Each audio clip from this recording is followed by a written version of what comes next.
उत्तरध्ययनानि। आगम में कहा गया है, उग्ग ओ विमलो भानु सव्वलोगप्पभंकरो सो करिष्यति उज्जोयम् सव्वलोगम्मि पाणिनम्। कुमार श्रमण केशी और गौतम दोनों विराजमान हैं।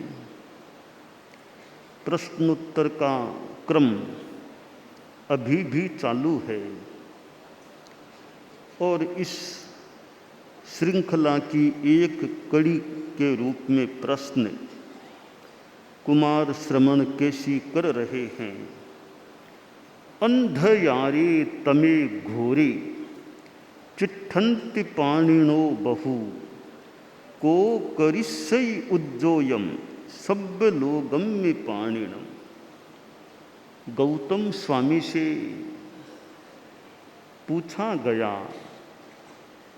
केशी के द्वारा कि यह अंधा बना देने वाला घोर अंधकार दुनिया में है। बहुत से प्राणी इस दुनिया में रह रहे हैं। सर्वलोक के प्राणियों के लिए इस सघन अंधकार में उद्योत कौन करेगा, प्रकाश कौन करेगा, यह प्रश्न कुमार श्रमण केशी ने प्रस्तुत किया। मानो चिंता का सा प्रश्न है, इस इतने अंधकार में उद्योत कौन करेगा। कई लोग चिंता भी करने वाले हो सकते हैं भी, दुनिया में ऐसा हो रहा है, क्या होगा, कैसे होगा। कई लोग चिंतनशील हों, सोचने वाले हों, दुनिया की, समाज की परिस्थितियों को आकलित कर अभी समाज का कैसे उत्थान होगा, समाज में ये कुरीतियाँ हैं, बुराइयाँ हैं, कमियाँ हैं, इनको निराकृत कौन करेगा, अज्ञान को दूर कौन करेगा, ज्ञान कौन देगा, समाज का क्या होगा, समाज किधर जा रहा है। ऐसे चिंतन विचार कई चिंतनशील मस्तिष्कों में उभर सकते हैं। मानो कोई ऐसा ही चिंता का सा प्रश्न केशी ने किया कि दुनिया में इतना अंधकार है, इतने यानी बहुत से प्राणी दुनिया में हैं, तो कोई उद्योत करेगा, कौन उद्योत करेगा इस अंधकारमय जगत में। गौतम ने मानो थोड़ा निराशा कह दें या प्रश्न कह दें, एक निराशा को दूर करने वाला उत्तर दिया। एक आशा की किरण मानो दिखाई गौतम स्वामी ने कि केशी जी, उग्ग ओ विमलो भानु सव्वलोगप्पभंकरो सो करिष्यति उज्जोयम सव्वलोगम्मि पाणिनम्। केशी जी, एक विमल भानु उगा है, वो सब लोक में प्रकाश करने वाला है और वह उद्योत करेगा सर्वलोक के प्राणियों के लिए। एक आशा की बात बता दी कि भी इतनी कोई चिंता की बात नहीं है, सूर्य भी उगा है। तो केशी के फिर प्रश्न पैदा भी, भानु ये इह के बुत्ते भी, भानु आप, भानु किसको कहा गया है, भानु कौन सा है यहाँ। पुनः गौतम स्वामी उत्तर दे रहे हैं, उग्ग ओ क्षीण संसारो सब्बलनु जिण भक्खरो सो करिष्यि उज्जोयम सब लोयम पानिना। भाई सूर्य दो प्रकार के मान ले हम। एक तो यह सूर्य जो हमारे जैन तत्व विद्या में ज्योतिष्क देव की बात आती है। चार प्रकार के जो देव हैं, भवनपति, यंतर या बाण मंत्र, ज्योतिष्क और वैमानिक, इनमें ये जो ज्योतिष्क प्रकार के देव हैं, और सूर्य तो इंद्र है, चंद्रमा भी इंद्र है। एक तो यह सूर्य है जो प्रकाश करने वाला है, और इस सूर्य के द्वारा जो प्रकाश प्रदान किया जाता है वह भी एक भौतिक संदर्भ में महत्वपूर्ण है कि प्रकाश मिलता है, ताप भी मिलता है। ताप और प्रकाश जैसे भिन्न हो सकते नहीं, क्या अहिंसा सत्य वैसे भिन्न हो सकते कहीं। फिर अहिंसक के लिए यह सत्य तो अनिवार्य है। जैसे ताप और प्रकाश को अलग नहीं किया जा सकता, अग्नि का प्रकाश थोड़ा है तो ताप भी है, सूर्य का प्रकाश है तो साथ में ताप भी होता है। तो यह जो सूर्य उदित होता है, अरुण एष प्रकाश है पूर्वश्याम भगवतो मरीचि मालिन है। यह पूर्व दिशा में जो अरुण प्रकाश सुबह होता है, यह मरीचि माली सूर्य है। इससे भी दुनिया को कितना लाभ मिलता होगा कि प्रकाश हो गया, उष्मा मिल जाती है। तो इस सूर्य का महत्व है। आँखें हैं और फिर प्रकाश है तो वस्तुओं को, चीज़ों को देखा जा सकता है। आँखें तो हैं पर प्रकाश नहीं है तो कैसे देखें। प्रकाश तो है और आँखें नहीं हैं तो भी क्या देखें। तो आँखें भी चाहिए, फिर प्रकाश भी चाहिए, दोनों का योग मिले। और आँखें खुली होनी चाहिए, आँखों की प्रवृत्ति होनी चाहिए, तब कोई आदमी देख सकता है। यस्य नास्ति स्वयं प्रज्ञा शास्त्रम तस्य करोति किम लोचनाभ्याम विहीनस्य दर्पण है किं करिष्यति। कि भाई शास्त्र पढ़े हैं, अलमारी में आगम पढ़े हैं, ग्रंथ पढ़े हैं। जैन विश्व भारती के वर्धमान ग्रंथागार में जाओ या साहित्य सदनम में जाओ, मान लो कितने ग्रंथ मिल सकते हैं, पर कोरे ग्रंथ ज्ञान कैसे देंगे। जिज्ञासु हो, विद्यार्थी हो, ज्ञानार्थी हो और ग्रंथों को पढ़े और प्रज्ञा हो ग्रहण करने वाली, तो ज्ञान मिले। खुद की प्रज्ञा कुछ है ही नहीं, समझ है ही नहीं, तो किताब हाथ में ले लो। अब उत्तराध्ययन का ये छोटा सा पुस्तिका रूप चौपनियाँ हाथ में ले लो, पर समझ कुछ है ही नहीं, तो चौपनियाँ कितना क्या ज्ञान देगा। तो स्वयं की प्रज्ञा होनी चाहिए। दर्पण तो है, बढ़िया साफ दर्पण है, पर आंखें नहीं है, दर्पण क्या दिखाएगा, क्या चेहरा दिखेगा दर्पण में। तो आंखें भी हों और प्रकाश भी हों तो दृष्टि गोचरता या पदार्थों को, विषयों को आँखों से जो दृश्य हैं देखा जा सकता है। गौतम स्वामी ने एक मानो निराशा के कुहासे को दूर करने वाली बात कही। कुहासा होता है धंवर, मिहिका होती है, इतनी तेज धंवर मिहिका हो, कुहासा हो कि विशेष दिखना भी मुश्किल हो जाए। हमारे संत विहार करते हैं, कभी मार्ग में सर्दी में सघन कुहासा आ गया, 100 मीटर बाद क्या है दिखना मुश्किल हो जाए। तो यह निराशा का कुहासा, उसमें कोई आशा की सूर्य की किरण।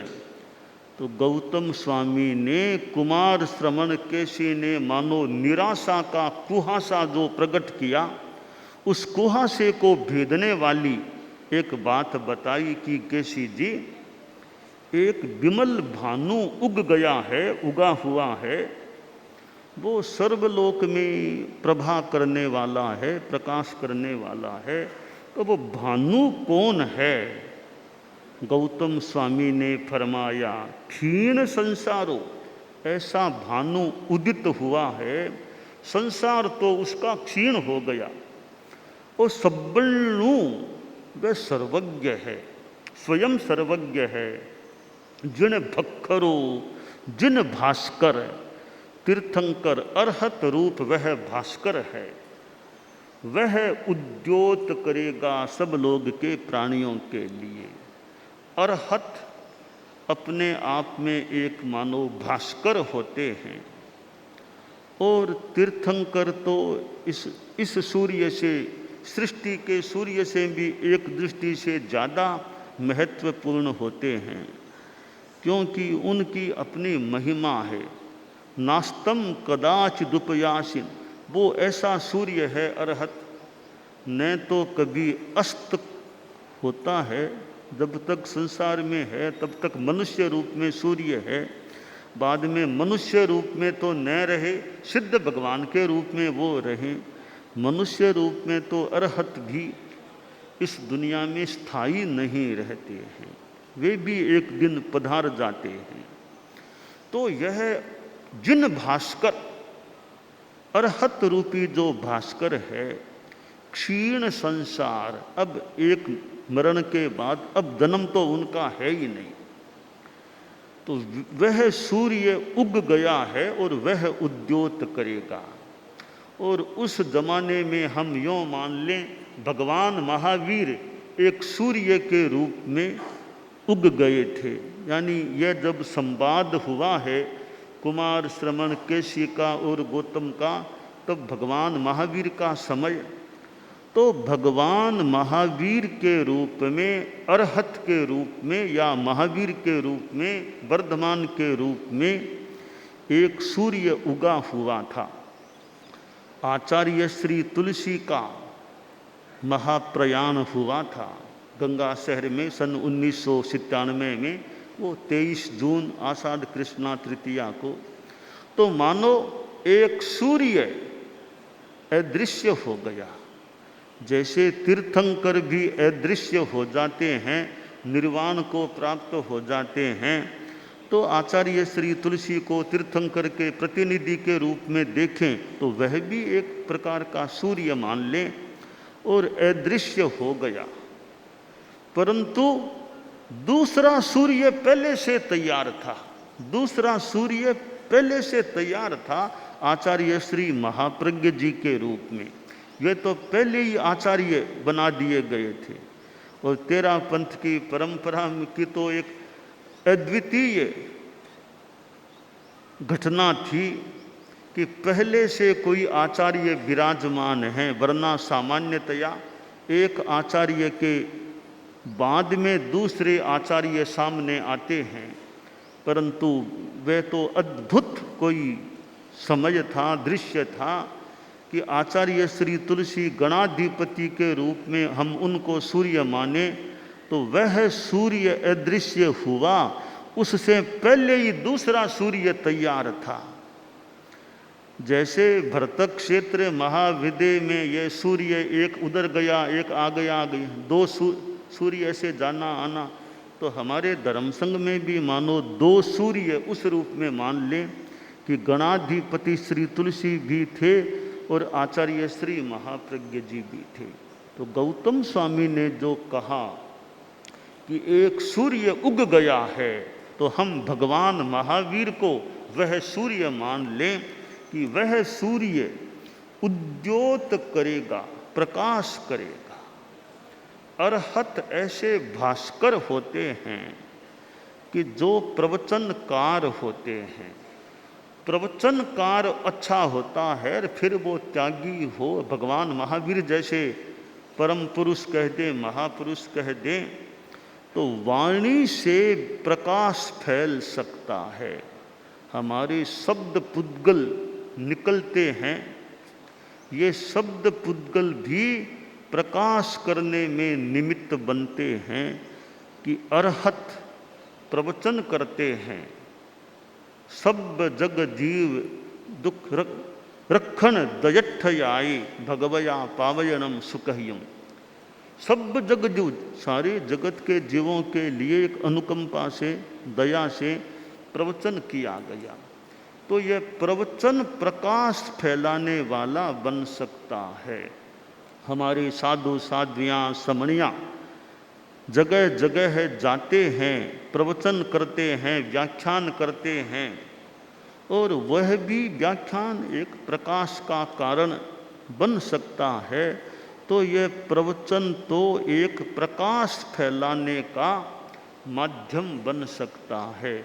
इसलिए यथा आनुकूल्य न्यारा में जाएं, यहाँ भी और न्यारा में भी एक बार तो प्रवचन कर दें। एक जगह प्रवास है, 8 प्रहर में एक दिन एक बार तो प्रवचन कर दें। दोबारा करें, तिबारा करें, जैसा मौका, कम से कम एक बार का प्रवचन तो हो जाना चाहिए। जो मुखिया हों, अग्रणी हों, भी जितना हो सके वो खुद भी प्रवचन कार्यक्रम में संभागी बने। स्वास्थ्य ठीक है तब तो अनुकूलता वो तो खुद करें। कोई वृद्ध हैं, बहुत ज़्यादा वृद्ध हैं, भी ज़्यादा बोलना कठिन है, तो भी थोड़ी देर के लिए पधार जाओ, पहले दूसरे दे दें, बाद में पधारो, थोड़ी देर सानिध्य दे दो, थोड़ा हो जितना 5-7 मिनट बोल दो, फिर मंगल पाठ कर दो, लोगों के दर्शन भी हो जाएं।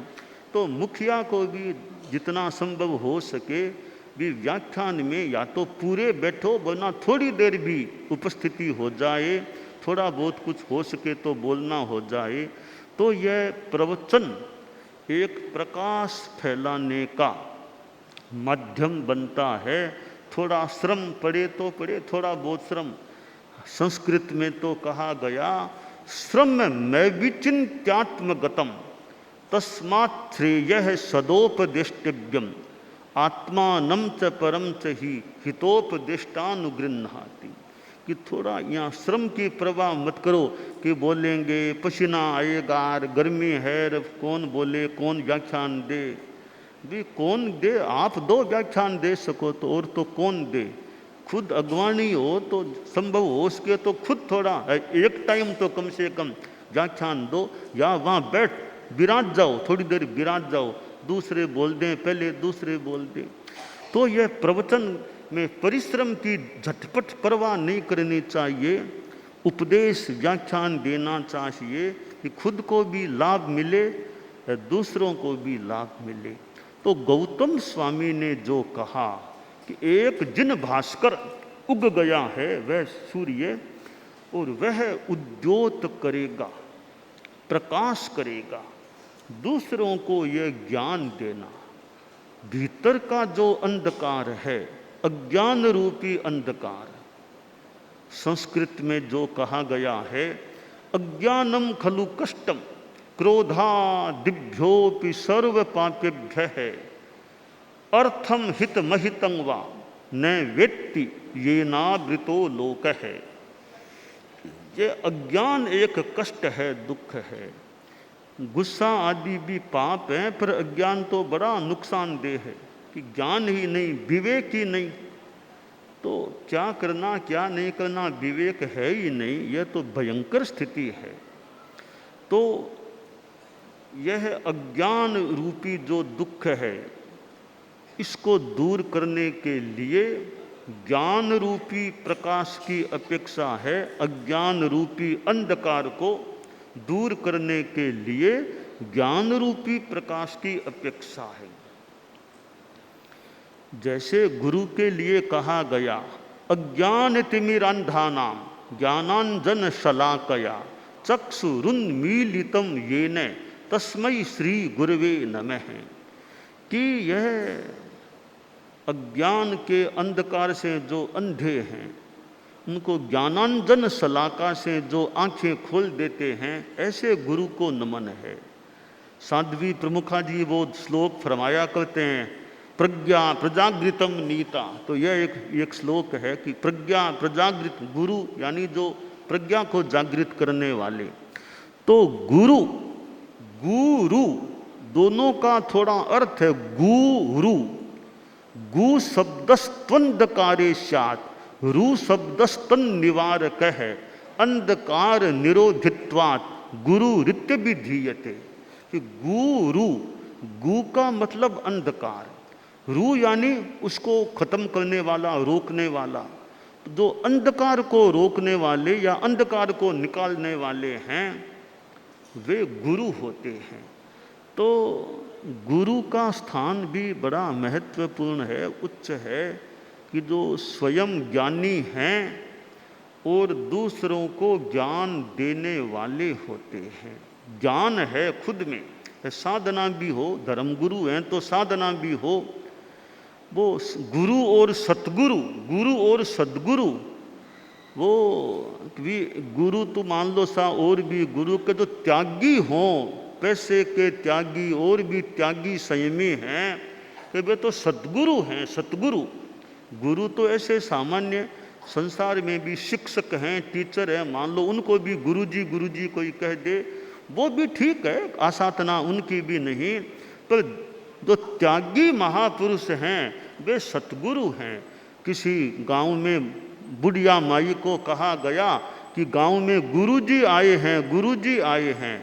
तो बुढ़िया माई बोली, कौन से गुरुजी? वो हमारे वो पैसा वो भेंट में लेती हैं वो गुरुजी। वो नहीं, ऐसे गुरुजी आए हैं, पैसा तो लेते ही नहीं है, वो त्यागी हैं, पैसा का त्याग है उनके। त्यागी सहमी। बुढ़िया माई बोली, तब गुरुजी मत बोलो, वो सतगुरु जी हैं, वो सतगुरु जी आए हैं गांव में, तो पैसे के भी त्यागी हैं। तो ऐसे सतगुरु जो पैसे के और के त्यागी महाव्रतों के धारी हों, कि गुरु ऐसे त्यागी मिल जाएं, गुरु मिले तो ऐसे भागी, गुरु मिले तो कंचन कामिनी के त्यागी, गुरु मिले तो ऐसे। तो धर्म गुरु हों, संसारी गुरु तो ठीक है, टीचर हैं, वे तो पैसा भी लेने वाले हैं, वेतन लेने वाले हों, तो धर्म गुरु हैं वे त्यागी होने चाहिए। ऐसे त्यागी गुरु, कंचन कामिनी के त्यागी गुरु मिले तो ऐसे भागी। तो ऐसे गुरु हों जो सतगुरु हों, त्यागी पुरुष हों, वे फिर ज्ञानी हैं और प्रवचन के द्वारा, वार्तालाप के द्वारा ज्ञान का उद्योत फैलाने वाले, ज्ञान प्रकाश देने वाले। और राजनेताओं को भी कई धर्म गुरु मान लो मौके मौके पर प्रतिबोध दे दें, ज्ञान दे दें, भाई कि आप राजनेता हो तो भी धर्म के मार्ग पर चलो, अहिंसा, संयम, नैतिकता, उस रास्ते पर चलो। तो यह त्यागी गुरु का मिलना और साथ में ज्ञानी भी हों, तो भगवान महावीर जैसे महापुरुष तो स्वयं परम संयमी मान लो, इधर परम ज्ञानी। तो ऐसा वो एक मानो सूर्य जिन भास्कर उग गया है, और वह सूर्य प्रकाश करने वाला, उद्योत करने वाला। भगवान महावीर तो खैर कोई विशेष सूर्य थे, उनकी बराबरी तो मान लो सारे साधु न भी कर सकें, परंतु सूर्य की अनुपस्थिति में दीपक भी तो अपना कुछ काम कर सकता है। कि सूर्य नहीं रहा पर दीपक तो है, वो भी टिमटिमाता रहूं, थोड़ा प्रकाश देता रहूं कि लोगों का काम चलता रहे। सूर्य तो सुबह उगेगा, रात का समय है, तो दीपक से काम चलाओ। यह निराशा का कुहासा आ जाए कि भाई दुनिया में कितना भ्रष्टाचार है, दुनिया में ऐसा है, हिंसा है, अनैतिकता है, कैसे दुनिया ठीक चलेगी, कितना अंधकार है, अज्ञान कह दें, अनैतिकता, हिंसा। मान लो है कहीं कहीं हिंसा भी है, युद्ध की स्थितियां भी हैं, मान लो ठीक है, अनैतिकता, भ्रष्टाचार, ऐसी ऐसी चीज़ें भी हो सकती हैं, परंतु निराश होकर बैठने से क्या होगा। निराश मत बनो, सास सास रहो, आशा सहित रहो, थोड़ा पुरुषार्थ करो। अरे सूर्य नहीं तो दीपक है, तो दीपक से भी कुछ तो प्रकाश मिल सकता है, तो दीपक जलाते रहो। अब लोग कोई सोचे भाई बहुत दुनिया में ऐसा है, हिंसा है, अनैतिकता है, वो है, तो भी माना कि अंधकार है घना, माना कि अंधकार है घना, पर मेरे भाई दीपक जलाना कब है मना। मेरे भाई दीपक जलाना कब है मना, कि मानो अंधकार घना है, तो दीपक जलाने की ना तो नहीं है ना, दीपक जलाओ, प्रयास करो, कुछ ठीक ठाक चले दुनिया। तो दुनिया में अच्छे आदमी भी मिलते हैं, ऐसा नहीं है कि सारी दुनिया कोई खराब ही खराब है, दुनिया में अच्छे इंसान भी मिल सकते हैं, कोई अपनी सीमा में ज्ञानी लोग भी मिल सकते हैं, ईमानदारी में मनोभाव रखने वाले भी मिल सकते हैं, नशा मुक्त मिल सकते हैं, कोई नास्ति की बात प्रतीत नहीं होती। तो एकदम निराशा की बात भी नहीं कि दुनिया खराब है, और दुनिया खराब कब नहीं थी एकदम, मतलब प्राचीन काल में भी कहीं कहीं भगवान राम के समय को देख लो कि कृष्ण के समय को देख लो और देख लो, कोई सारी दुनिया एकदम बढ़िया हो गई हो, ठीक है, पहला आरा दूसरा आरा, उस समय के यौगलिक बहुत भले होते होंगे, तो किंतु बाद में तो वो लड़ाई झगड़ा और ये स्थितियां भी शुरू हुई है। तो कुछ प्राचीन काल में भी युद्ध भी होते थे, लड़ाई झगड़े और कुछ भी चोर भी पहले भी कुछ होते थे।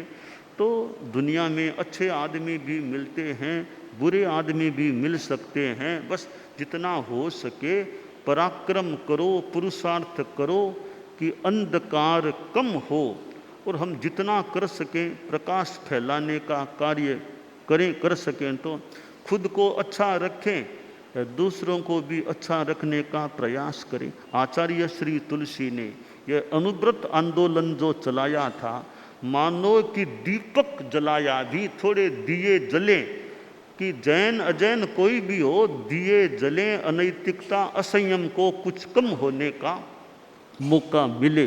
तो अनुव्रत आंदोलन भी एक प्रकार का वो दीपक। और फिर आचार्य श्री तुलसी के समय में महाप्रज्ञ जी प्रवर प्रेक्षा ध्यान का भी एक और मानो दीपक कह दे, दीपक जला दिया कि ध्यान की साधना करो, राग द्वेष कम पड़े, भीतर में शांति रहे। तो प्रेक्षा ध्यान को भी एक प्रकार एक शांति का कुछ उपक्रम कह दे या किसी रूप में दीपक कह दे। तो ये जो उपक्रम फिर जीवन विज्ञान शुरू हुआ, तो ये अनुव्रत, प्रेक्षा ध्यान और जीवन विज्ञान, ये 3 कार्यक्रम हमारे धर्म संघ जैन श्वेतांबर तेरा पंथ की ओर से लोक कल्याणकारी कार्यक्रम के रूप में चलाए जा रहे हैं, कि अनुव्रती बनने के लिए तेरा पंथी बनना जरूरी नहीं है, प्रेक्षा ध्यानी बनने के लिए तेरा पंथी बनना जरूरी नहीं है, जीवन विज्ञान सीखने के लिए तेरा पंथी बनना जरूरी नहीं। ये गैर सांप्रदायिक हमारे कार्यक्रम हैं, अनुव्रत, प्रेक्षा ध्यान, जीवन विज्ञान। यह जो त्रयी है, जो आचार्य श्री तुलसी के समय शुरू हुई और आचार्य श्री महाप्रज्ञ जी का योगदान भी रहा, और ये कार्यक्रम आज भी हमारे धर्म संघ द्वारा संचालित हो रहे हैं, चल रहे हैं। और यहाँ जैन विश्व भारती में तो प्रेक्षा ध्यान का भी सेंटर है, और यहाँ तो कितनी केंद्रीय संस्थाओं के भी अपने अपने कोई कार्यालय, कोई स्थान। और तो खैर मूल अनुव्रत, प्रेक्षा ध्यान, जीवन विज्ञान, ये 3 हमारे लोक कल्याणकारी, असांप्रदायिक या संप्रदायातीत एक सीमा तक, हालांकि तेरा पंथ से जुड़े हुए तो हैं, तेरा पंथ से जुड़े हुए हैं, परंतु इन कार्यक्रमों में जुड़ने के लिए तेरा पंथी बनना अनुव्रती बनने के लिए तेरापंथी बनना यह जरूरी नहीं है। प्रेक्षा ध्यान के शिविर में कोई नॉन जैन भी आ जाए, नॉन तेरापंथी आ गया, कोई जरूरी नहीं कि प्रेक्षा ध्यान के लिए तेरापंथी बनना ही पड़ेगा। यह हमारी असांप्रदायिकता है। तो गौतम स्वामी ने जो कहा है कि उग्गओ विमलो भानु उग्गओ क्षीण संसारो, ऐसा वह सूर्य है, क्षीण संसार सूर्य है, वह उगा है। तो हमें आचार्य भिक्षु जैसे एक प्रथम गुरु मिले थे और जिनकी यह जन्म त्रिशताब्दी का वर्ष और उसकी संपन्नता का समारोह भी अब सन्निकट हो रहा है। 27 जुलाई को अंतिम दिन उनकी इस त्रिशताब्दी वर्ष का अंतिम दिन है। तो आचार्य श्री भिक्षु जैसे भी एक व्यक्तित्व इस दुनिया में पैदा हुए थे और हमारे धर्म संघ के तो वे आद्य आचार्य श्री थे, प्रथम अनुशास्ता थे और उनसे जुड़ा हुआ हमारा धर्म संघ है। मानो हमारे वे परम पिता जनक प्रवर थे, ऐसे आचार्य श्री भिक्षु से जुड़ा हुआ हमारा यह धर्म संघ है। तो तीर्थंकर तो मान लो कभी कभी होते हैं, पर आचार्य भी जो होते हैं, संत पुरुष भी होते हैं और हमारे ये महापुरुष जो समय समय पर होते हैं, वे भी एक अपने ढंग से उद्योत करने वाले प्रतीत हो सकते हैं, बन सकते हैं। तो यह हमारे जीवन में जो अज्ञान का अंधकार जितनी मात्रा में है, वो अज्ञान का अंधकार हमारा दूर हो, ज्ञान का प्रकाश बढ़े और उसके लिए हमारा अध्ययन का क्रम भी रहे। और योगक्षेम वर्ष है, कितने साधु साध्व्यांक समन्याक और भी लोग अपने अपने ढंग से इस ज्ञान यज्ञ से जुड़े हुए होंगे, आहुतियाँ दे रहे होंगे, परीक्षाएं भी हुई हैं, उसका भी उपक्रम है। तो ज्ञान का यह उजास हमारे में बढ़ता रहे। ठीक है, सब में एक समान ज्ञान न भी हो, पर जिसके जितनी अनुकूलता हो, ज्ञान का प्रकाश भी किया जा सकता है। और हमारे धर्म संघ में कई साधु साध्वियाँ और अच्छे यों लोग अपने अपने ढंग के कई ज्ञानी, अपने अपने क्षेत्र के भी ज्ञानी हो सकते हैं। तो ज्ञानियों के पास बैठे भी, ज्ञानी हमें ज्ञान दे, ज्ञानी से ज्ञान मिले, ज्ञान लेने वाला भी चाहिए, विधिवत ज्ञान ले और फिर ज्ञान देने वाला भी अच्छा मिल जाए। तो ग्राहक और दायक दोनों का सम्यक योग हो जाए तो वह ज्ञान एक से दूसरे में जा सकता है। एक में है वो तो है ही, दूसरे में और ऐसा नहीं कि एक में ख़त्म हो जाएगा दूसरे में आ जाएगा, पहले में तो है ही, दूसरे में और वह ज्ञान हो सकेगा। तो ज्ञान देने वाले भी खूब भावना से भी कि हमारे पास जो ज्ञान है, कोई योग्य विद्यार्थी योग्य व्यक्ति मिले तो हम अपना ज्ञान उनको दें, अपना ज्ञान दें, बताएं। तो लेने वाले भी सोचें भी इनके पास ज्ञान है और हमारे लिए अच्छा है, हितकर है, तो हम भी जाएं, विधिवत उनसे ज्ञान लेने का प्रयास करें।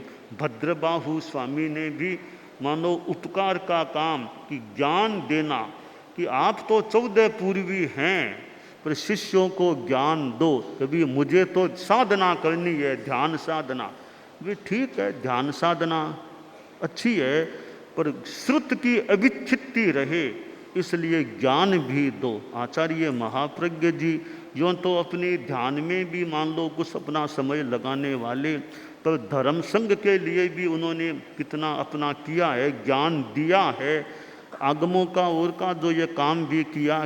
तो उन्होंने भी दूसरों को ज्ञान देने का भी एक आचार्य का दायित्व आ गया, युवाचार्य बन गए तो और जिम्मेवारी हो गई भी, अब दूसरों को देना ही चाहिए। अकेला है ध्यान में बैठ जाऊं, कोई इतनी जिम्मेवारी तो मेरी है नहीं, अपनी ध्यान साधना करो ध्यान, पर जिम्मेवारी है तब तो वो ज्ञान का काम भी और भी जो जिम्मेवारी है, क्योंकि duty is beauty, duty is beauty, कर्तव्य जिसका जो है उसके प्रति जागरूकता रहनी चाहिए। मेरा क्या कर्तव्य है कि मैंने जब कर्तव्य स्वीकार किया है, लिया है, तो उस कर्तव्य का पालन करना वो भी एक प्रकार का मेरा कार्य है कि मेरे कर्तव्य में कहीं कमी न रह जाए।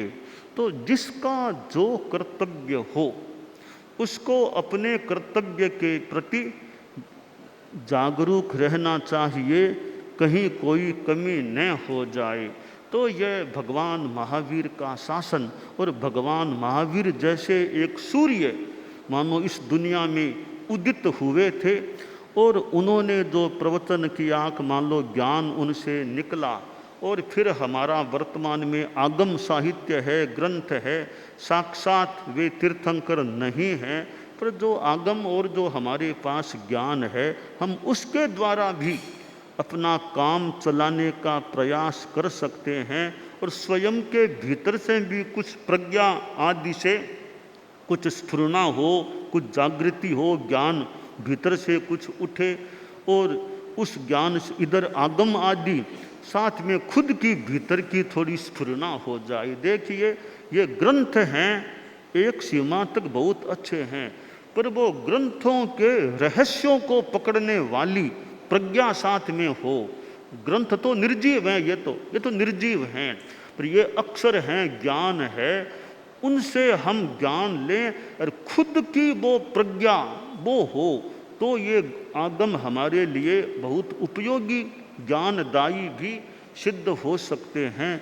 तो अज्ञान के अंधकार को दूर करना है तो हमें ज्ञान के प्रकाश को प्राप्त करना होगा। जो जो ज्ञान का प्रकाश फैलेगा, त्यों त्यों अज्ञान का अंधकार दूर हो सकेगा। तो गौतम स्वामी ने जो फरमाया, उग्ग ओ क्षीण संसारो सब्बन्नु जिण भक्खरो सो करिस्सई उज्जोयम सब्ब लोयम में पाणिना।